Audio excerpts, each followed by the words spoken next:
بسم اللہ الرحمن الرحیم۔ ناظرین گرام السلام علیکم۔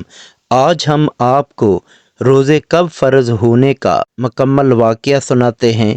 روزوں کی ابتدا تو حضرت آدم علیہ السلام کے زمانہ سے ہی ہو چکی تھی، چنانچہ روایات سے معلوم ہوتا ہے کہ آپ کے دور میں ایام 20 یعنی ہر ماہ کی 13، 14، 15 تاریخ کے روزے فرض تھے، اور سورۃ البقرہ کی آیت نمبر 183 میں اللہ تعالیٰ کا ارشاد ہے، اے ایمان والو، تم پر روزے فرض کیے گئے ہیں جس طرح تم سے پہلے لوگوں پر فرض کیے گئے تھے۔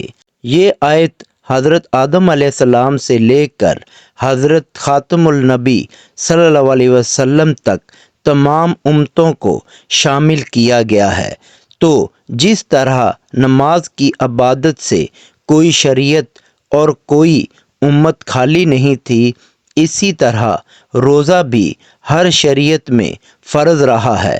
البتہ پچھلی امتوں کے روزے تمام حالات و صفات میں مسلمانوں کے روزوں کے برابر نہیں تھے۔ مثلاً روزوں کی تعداد، روزوں کے اوقات اور یہ کہ کن ایام میں رکھے جائیں، ان میں فرق تھا۔ رمضان المبارک کے روزے دیگر امتوں پر فرض نہیں تھے، اور اس امت پر رمضان المبارک کے روزوں کی فرضیت ہجرت کے 1.5 سال بعد 10 شعبان سن 2 ہجری کو مدینہ منورہ میں ہوئی۔